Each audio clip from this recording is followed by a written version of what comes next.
This meeting is being held in person at Village Hall and also hybrid via Zoom. The agenda link is at the link to the Zoom meeting is at the top of the agenda. It is 6:01, so I'll call the meeting to order. We do have a quorum and the agenda was properly posted. So this is the public's appearances, public's opportunity to speak. We have no one in person. I'll just wait if anyone online wants to speak. Okay. So we will move on to discuss and consider the minutes from the April 16th, 2025 Library Board meeting, which the meeting minutes are linked as a PDF in the agenda.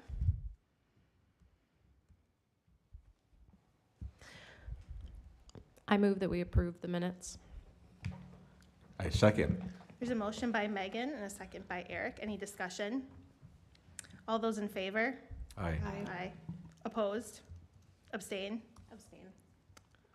One abstention. Motion carries. There are no presentations to the library board, so we will move on to old business, which is discuss and consider the strategic plan based off of suggestions and discussion from the last meeting. The strategic plan has been updated 2025 through 2028, and that is linked in the agenda.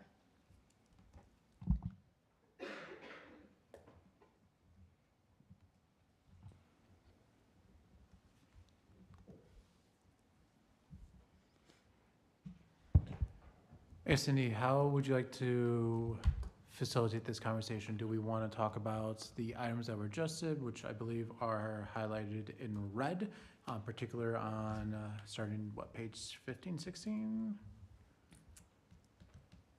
Yes. So all of the edits that you had suggested are in there. I don't know if anyone else has other suggestions or anything that needs to be moved around. Otherwise, you can entertain a motion on it as well.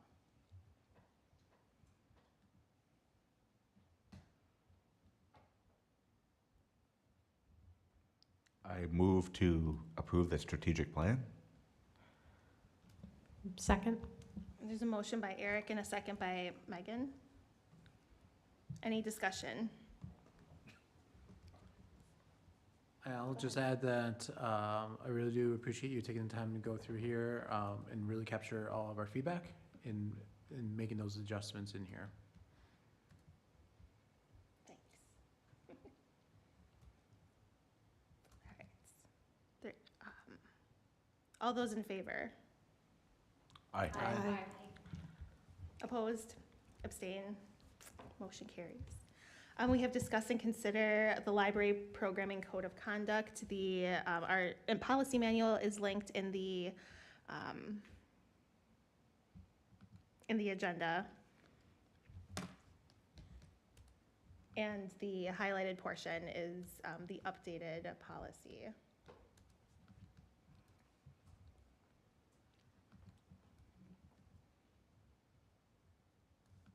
So I guess just to lay the groundwork for this conversation is, as a reminder, unfortunately, we did have a library attendee to one of our events cause a disturbance in there, and it came to a realization that we had no formal policy to address that. And so this policy was based off of other library policies in our surrounding area.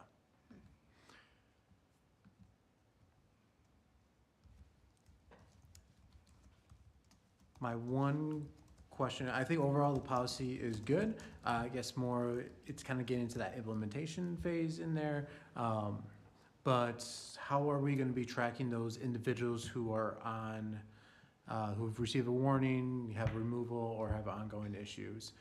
Especially considering, again, we're not a physical space, we don't have a spot to post a list of people in there. I would also assume we would want to track that, especially based on this policy. So I think that we had left it a little bit more open for when the situations did arise and escalate, that we would probably bring this back or have discussions. It's been so few and far between. It's one out of hundreds of programs. And so just having kind of the groundwork kind of sets us up here. I don't know if if you have other suggestions.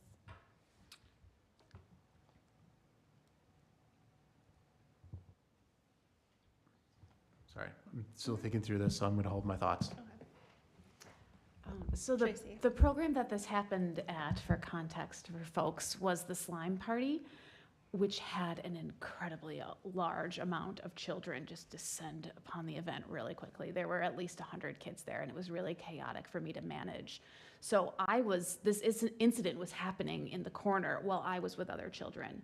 So I wouldn't have been able to respond to it without disrupting what I was doing with the other kids. So I think that's just something to keep in mind when there's really large events like that.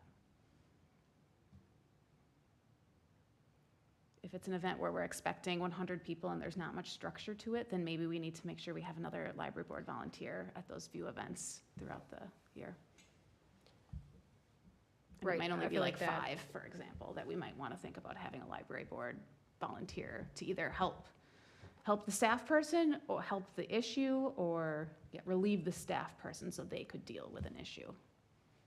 Are you saying when an event has more than 5 attendees, have a library board? No, sorry, I was just saying there's probably 5 events Oh, out of the 115 events that we host every year, where I think it would be nice to have a volunteer present to help manage the crowd in case an event like that happens again. It is, somewhat hard to anticipate which events are going to have 100 kids show up all at once, but that slime party was definitely one of them.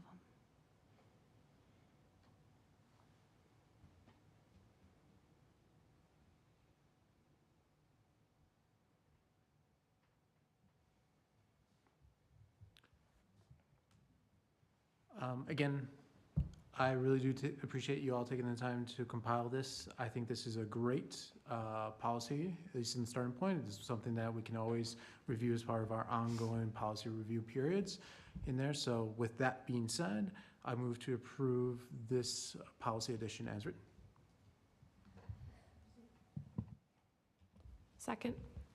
All right, there's a motion by JP, a second by Megan. Any more discussion? All those in favor? aye. Aye. Opposed? Abstain? Motion carries. Moving on to new business. First up, we have discuss and consider the fall 2025 contract with McFarland Public Library. I reached out to Library Director Heidi Cox, and they will come back September through December to offer the same Storytime Zubini Friday offerings, and also bring materials at the same time with their librarians for checkout.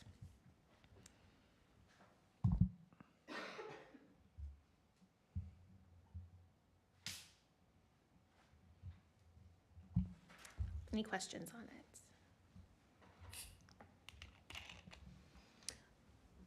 Cindy?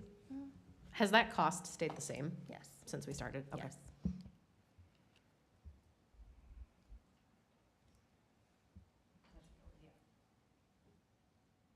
Just so everybody knows, it's $100 per program. And they do not offer, we don't do this in the summer because of summer reading programs that take up too much bandwidth.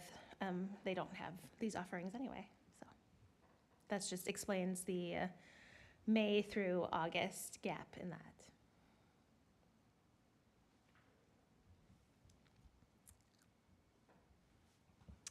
I move that we approve the MOU for the fall with McFarland Public Library. Second. There's a motion by Megan and a second by Ally. Any more discussion on the contract with McFarland's? I'll just add that in December, we'll revisit for the 2026 Storytime cycle. All right, all those in favor? Aye. Aye. Opposed? Abstain? Motion carries. Next up is discuss in activating the library board subcommittee, the community engagement and strategic planning committee. This was part of the kind of host of committees that we had established a couple of years ago, and policy committee is another one of those that had just gone inactive because the work just went to the library board to begin with. I'm suggesting inactivating this subcommittee as well, because we never fully engaged it to begin with. And I don't think it's necessary to have it on the active roster.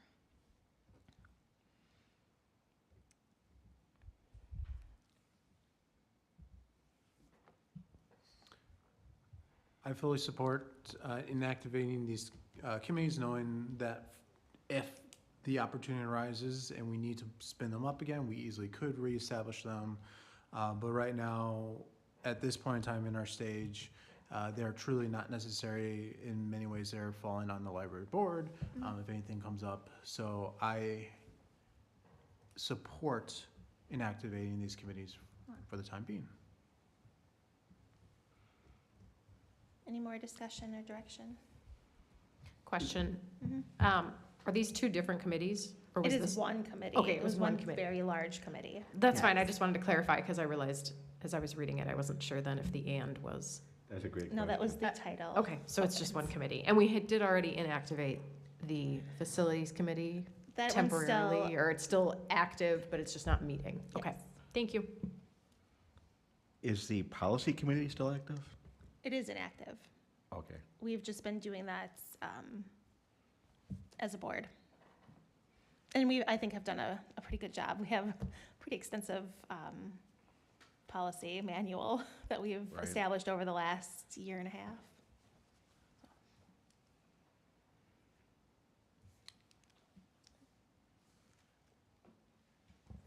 I move that we inactivate the library board subcommittee, community engagement and strategic planning. Second? All right, there's a motion by Megan and a second by Lisa. Any other discussion?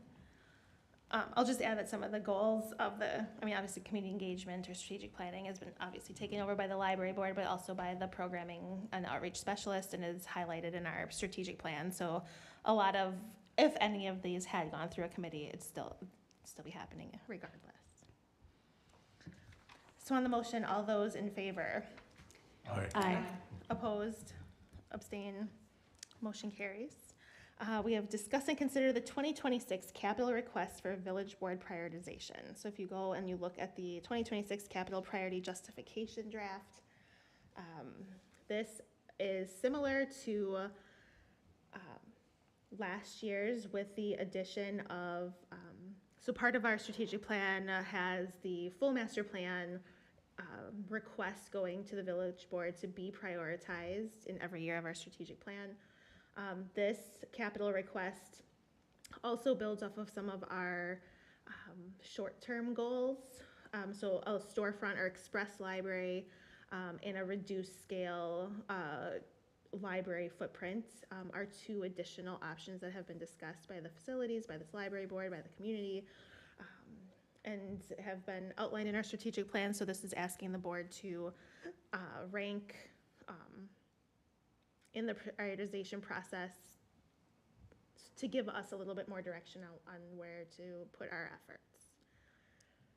The justification that is written there is mostly carryover from last year, with some of the data compiled for programming trends and participants. And that's where that came from. So.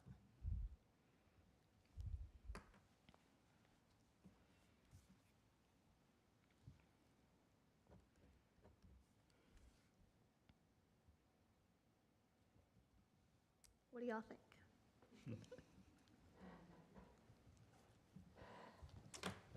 I feel like this matches the conversation that we had last time around, asking for the village board to give us a little bit more feedback on what to prioritize, especially as we look ahead to the budget cycle coming up. So this will give us a little bit more direction on what they're looking to get out of, or we're looking for from the library board, so that when we submit the requests, we have that we can take that into consideration. Cindy, do you know if the village board, again, is gonna like go through a prioritization process, like what's most important to them, what's least important to them? The full process hasn't been discussed at the village board level, and my assumption is we'll have some type of process.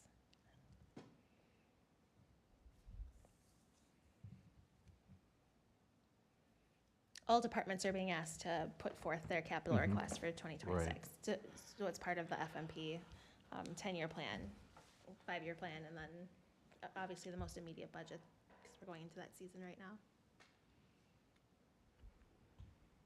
At our April meeting, somebody had proposed revisiting the book drop. That was maybe Oh, Ally, that's right. as a capital project for 2026. I'd have to look to, I mean, that's not necessarily, I think, something that needs to be a capital project that would be ranked. I can ask staff where they feel like that ask should come from, if that's something that the board would like the budget to consider for next year. That was part of the storefront conversation. So if we had a storefront, can we have a drop box so people can put in books back into the system? And just to clarify, like what a storefront express library is, it would not house a collection. It would not exempt the community from Dane County library tax, but it offers a space for programming. It would likely be a whole drop-off location. It offers still a lot of, obviously a very much smaller scale of what a physical library offers. But again, collection, staffing, requirements would not be met.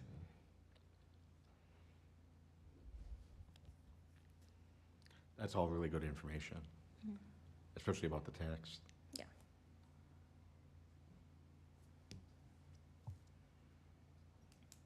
If you'd like, I can update this memo to include the Dropbox, since that was something that has come up.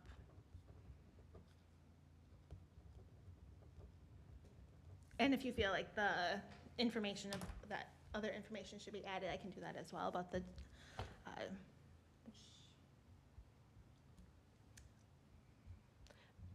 I would say if it's possible in here, then I would add some of that information about the storefront express library and what that actually means, because I in case think, people don't know what that right, I means. think outside of what we just discussed, I mean, yeah, that could mean, oh, it just means it's gonna go like a teeny tiny little library with, the idea, the fact that there's no collection, whether that has to then conform to the Dane County Library standards, is it gonna be staffed, is it open, just a better approximation of what that really is. And obviously, a lot of those details are not in place by any means, but just an understanding, like, that doesn't just mean we can throw a little baby library in some storefront somewhere. Right. Okay. Okay, I can definitely update that to include. I guess one other thing to add is, I think this was 2 or 3 meetings ago, we talked about, really, it was the post-slime party, how we really need our own space for some of our larger things that have the biggest draw in attendees are not the cleanest of things to host. So like if they were hosted here in Village Hall, I would be very afraid of the carpet.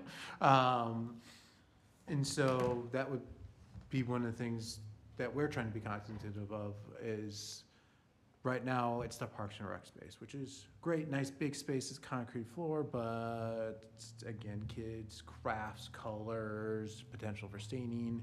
Obviously we want to make sure we keep all spaces or return them back to the condition that they were. And so us having our own space, yes, we'll still protect it and take the steps in there, but it's not as concerned that we might ruin another individual space that we are borrowing, or another group space that we're borrowing. Yes.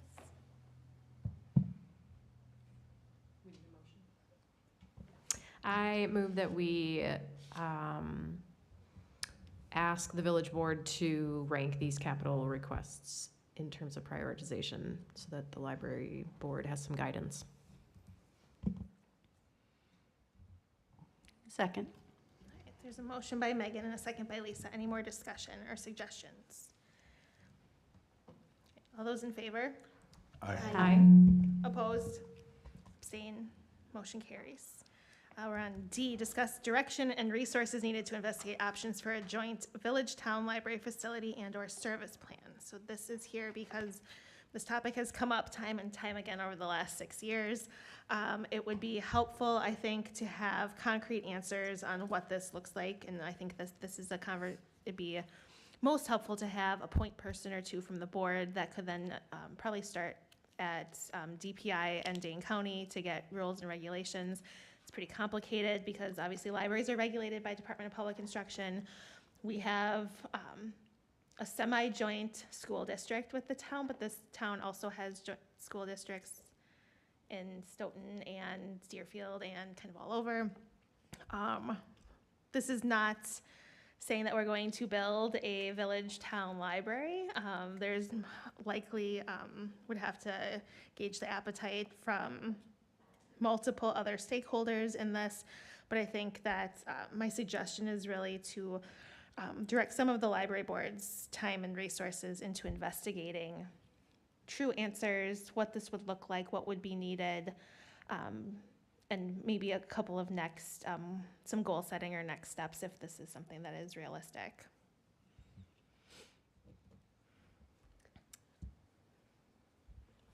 Have there been discussions with any town officials about this? No. Okay. I would suggest that that actually might be probably the first step before we put a lot of time and effort on the library board into investigating this, because if they do not have any interest whatsoever, then it's probably a non-starter. And But I I'm know not that sure this who- is coming from the considerable amount of feedback from town residents that has been also given to the library board and the village about questions about why this doesn't exist and why this can't happen and how does it happen and et cetera, et cetera. And so, yes, there's Yeah, just, sorry, to clarify, this is absolutely something that like tons of people have lots of questions on and is very valid to have on here. I just think the very first place that we need to get someone involved is someone from the town, because obviously that's half of the equation before you even go down the road of trying to manage the DPI and Dane County expectations and so on and so forth. I think that getting, obviously those would be the two, DPI and county are gonna have rules and regulations and all the next steps and ordinance changes and how that looks in division of just the works. And so, but I agree, that's, the library board president could reach out to the town first and then, and go from there. Should we invite someone from the town to a board meeting, a library board meeting, or has that been done? I think that, I mean, those could be potential steps after the first step. Right. At the same time, one of the things to be aware of is the village board is, or in the last meeting, did have conversations about trying to renew conversations and collaboration between the village and the town. Right. So I think we, as the board, need to be aware that that's happening at the village board, town board level, or could be happening. Let me rephrase, could be happening at that level. So I don't want to kind of undercut what the village board is trying to do. So I would just say, if we go forward with this, this is one of those things that we do want to have conversations with the individuals on the village board who are looking to restart that collaboration and say, hey, this is an area that we've heard. Can this also be part of that agenda in there as well? I think there can be two divisions here too, between facilities and service plan. So just to keep that in mind, that those could be two different things in the future, way in the future.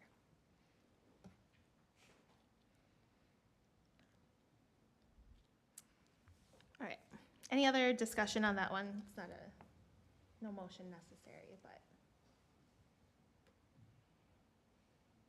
I think the library board president could probably take that on as a roles and responsibilities, and maybe with one helper. I'll help JP. Okay, thanks, Eric. All right, we can move on to discuss and consider rescheduling the August 20th, 2025 library board meeting. This is the same night as community night out. We can certainly meet on that date. We could, I know August is also a little bit of a crazy time, as we just all kind of talked about as parents coming in with back to school. So we could also just cancel the August meeting. When does school start? Does anyone know? For next school year? September 1st. September 1st? Okay. Are you thinking, try to reschedule it for a different Wednesday or just a different night that week? I guess those are the two. This Trillo read might be on that Thursday. The 21st. Right. Yeah, I can't remember either, but that in the summer is later though, True. so that's less of a conflict. I don't know if you want to pull your calendars out, we can try and take a look, and if we can't find anything where we have a quorum, we can also cancel the meeting.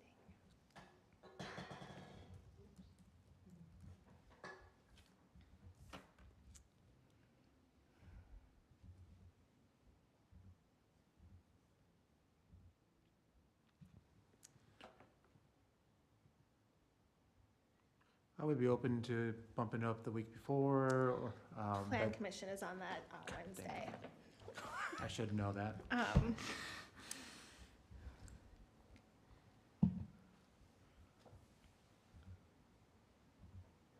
Do committees typically meet on Tuesday night? Village committees, whatnot?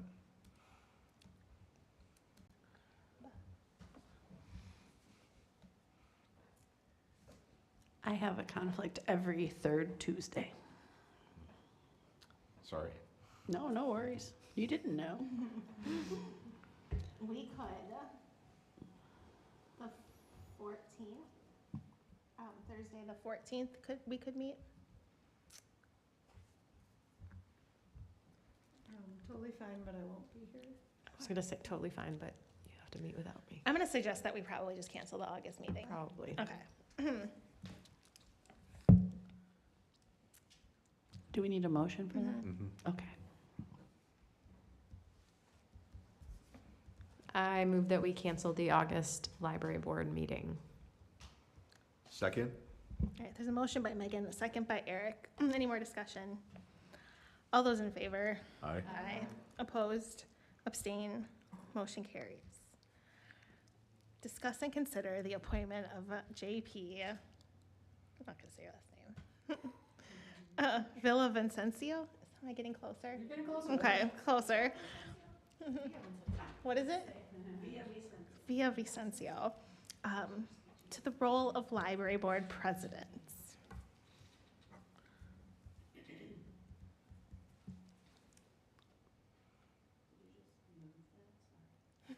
Discuss and consider. We can definitely discuss and consider. This is a role that I've been in for quite some time. And it's been very meaningful to me. And it's been a lot of work, and I'm excited to pass it off. I think that it is, I think it's time for fresh eyes and fresh perspective, and there's a good, strong strategic plan in place, and a really good group of people and new people that are joining and passing the torch. Somebody make a motion. I move that we appoint JP Villavicencio to library board president. Second. There's a motion by Megan and a second by Lisa. All those in favor? Aye. Aye. Opposed? Abstain? Motion carries. Do you want to take the meeting over, or would you like me to finish the meeting? Okay. Okay. We can discuss and consider the appointment of Lisa Sutter to the role of library board vice president, since that would be open, with JP taking over the presidency.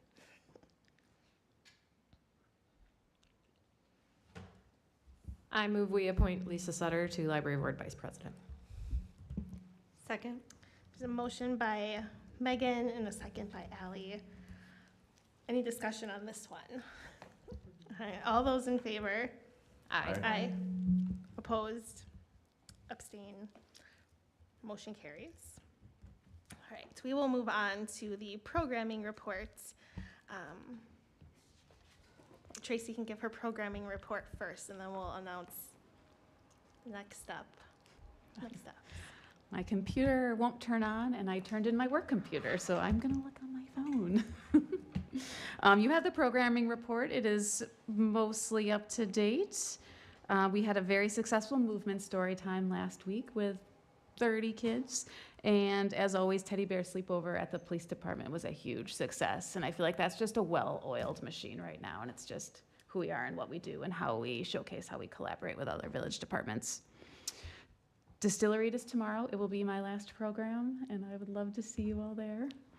And then Zoo to You is scheduled for June 12th. And Cindy and I are going to chat a little bit more about that after the meeting. A couple summer updates.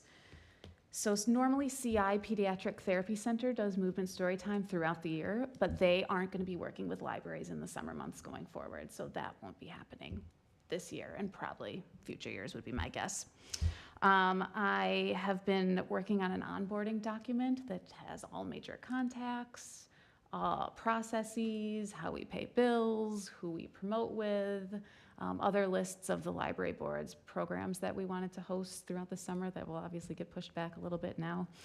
So I'll pass that off to Cindy. It's in Google, it's in Teams, so it'll be there. And I have a list of library website page updates that I need to make on Friday. I've turned in my credit card and my computer, and I'm gonna go hang out at Distillery tomorrow. Hope you can all make it. I see that there's a community read update under the Friends report, so I'm happy to provide an update Okay, yeah. on the community read there. Can I ask a question, excuse me, about Zoo to You? Yeah. That's usually a big program, isn't it? It has quite a few attendees, yes. Okay, Yes. do we need some volunteers for that? I would say yes. Yeah, we haven't worked out the logistics yet, but yes, typically, I mean, that first year it was 200-ish, 150. It's It always was a the lot. first day of summer when people are looking for things to do and they have energy, so it's always been quite popular. Friends Fun. again are going to be donating books. Yeah. Zoo to You's booked. Yeah, Cindy and I can chat, and I can email maybe on Friday with a call for volunteers. We should send out one Have Robin last, do it. one more newsletter, or maybe after decisions are made tonight too, with some, I mean, maybe you can show me how to do the It's very newsletter from easy. scratch. It's I very think easy. I've only edited it. It's so not even from scratch, it's Okay. duplicate. Okay. You're gonna have, that's probably in the documents. There's also an opportunity to talk about summer reading programs at other libraries as well in a June newsletter. Yeah. We've always talked about Bookmobile, Sun Prairie, McFarland. Anyone have questions for Tracy about programming? All right. We have discuss and consider the hiring process for the library programming and outreach specialist. There is a memo in the agenda. There's also the job description for library outreach and programming specialist. So on May 7th, Tracy submitted her formal resignation to all of us as the first library board outreach and programming specialist for the village of Cottage Grove. So there are a couple options going forward. The position is not required to be publicly posted, but however we can, word spreads, around the library communities. We do have an interested librarian candidate for consideration already. We could decide to do a couple of different things. And so we could appoint a subcommittee of library board members to create a PVL, do a formal interview application interview process. We could ask them, one person or more than one person, to work with village staff to do a formal hiring and recruitment. We could work all together to fill this position. We can also tonight go into closed session, discuss compensation and the current candidate that has submitted papers to the library board for consideration tonight. And then come out of closed session, which is later in the agenda, and move, give direction on how to go about hiring that person if we want. So I guess I'm looking for direction on how you would like to proceed with filling the vacancy.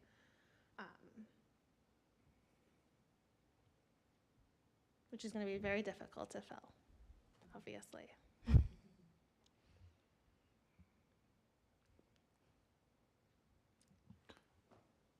So a couple context question statements regarding this in the timeline.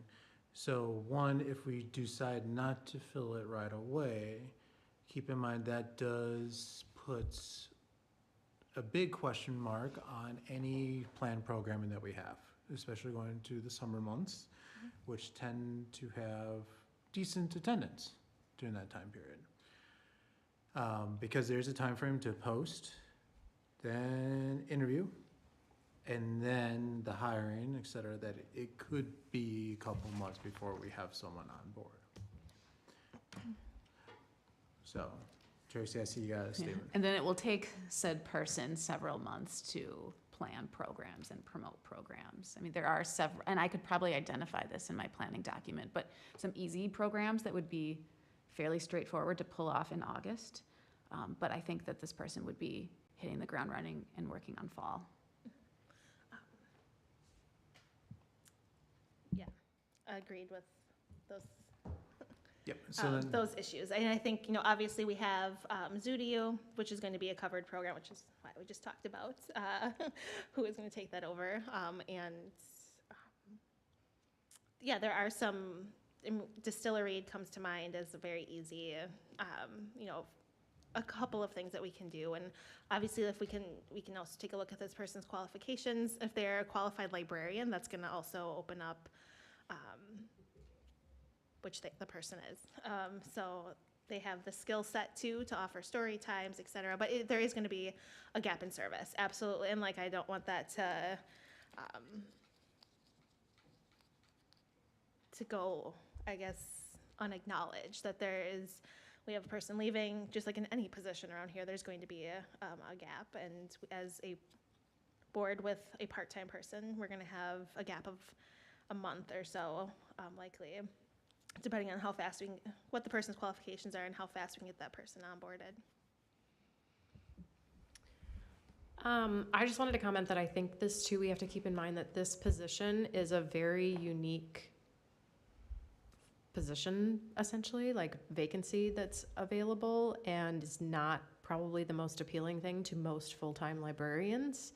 And so I would strongly suggest that if we have someone who is a candidate, that we at least consider them already this evening, because I don't, again, to try to get a qualified librarian to come work as a librarian without a library is a big ask. And so it would make the most sense to at least consider the candidate that we have and not expect that we're going to get a flood of applicants for a position like this. So I just think that's context that we need to consider as we're deciding how we want to proceed with this. So we can move into a closed session at the end of the agenda if that seems like that's what everybody is nodding towards.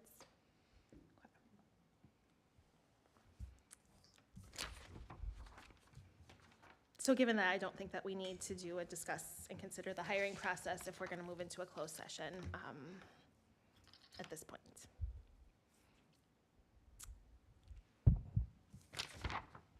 Any other discussion on this? Okay.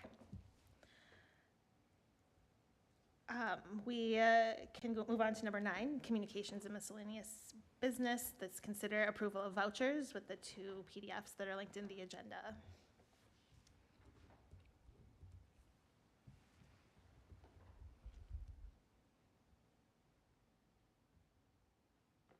Any questions?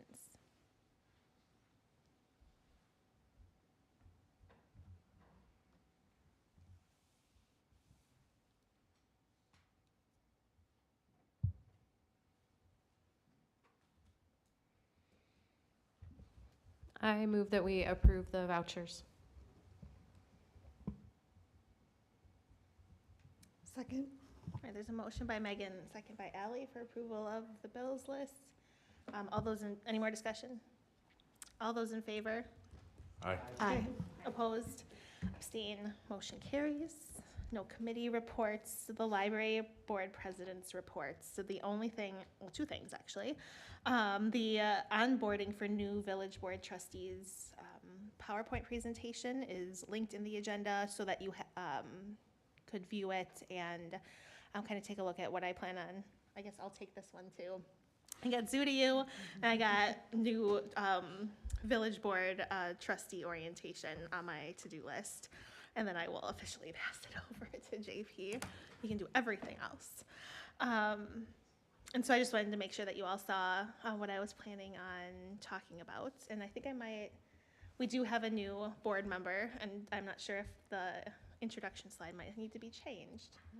I already have one edit. All right. That orientation is, I think it's next week. It's one of the weeks coming up. We did also receive correspondence email today from the Teddy Bear Sleepover that occurred last night, just thanking us for all of the programming, and I think the entire library board was CC or B, maybe not. I didn't see any email, so. That's because it went to Kelly and me. I will forward this on, but it is just correspondence saying thank you for the programs, especially the Teddy Bear Sleepover last night. Which is, again, like Tracy mentioned, it's one of the highlights of collaboration, working together, and then also just really good, positive community outreach. All right. The Friends reports. The 2025 All Community Read is a collaborative event that will be in its third year.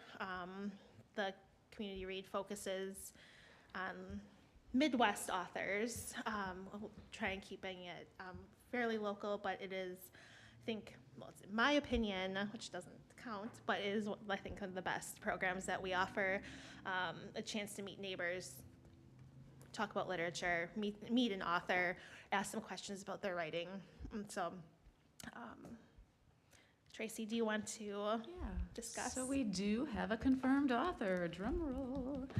So this author came highly recommended by Carol Dunbar, as is our tradition now. The outgoing author recommends the next year's author. So his name is Peter Guy, if I'm pronouncing that correctly.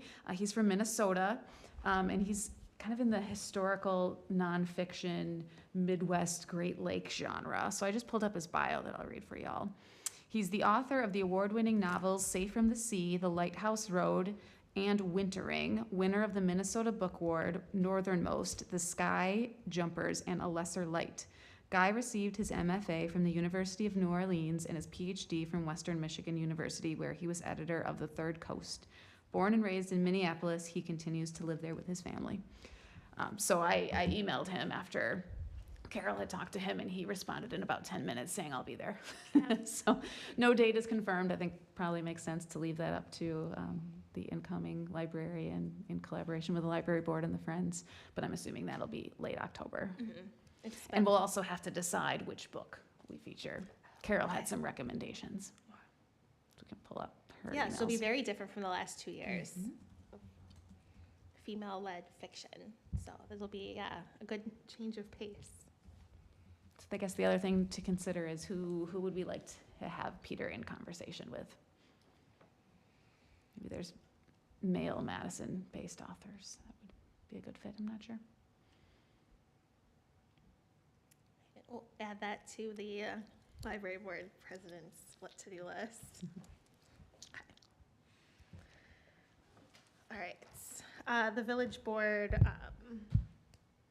I'll move to approve moving into closed session regarding hiring and compensation of a library outreach and programming specialist. The Village of Cottage Grove Library Board will enter into closed session pursuant to Wisconsin State Statute 19.85, paren 1, paren C, considering employment, promotion, compensation, and performance evaluation data of any public employee over which the governmental body has jurisdiction or exercises responsibility. Is there a second? Second. All right, this is a roll call vote. Cal Nelson, Aye. Weber, Aye. Anger, Aye. Braun, Aye. Vivenci, yep, Vicencio? Yep. Aye. and, is it Sutter Aye. and Swanson? Hi.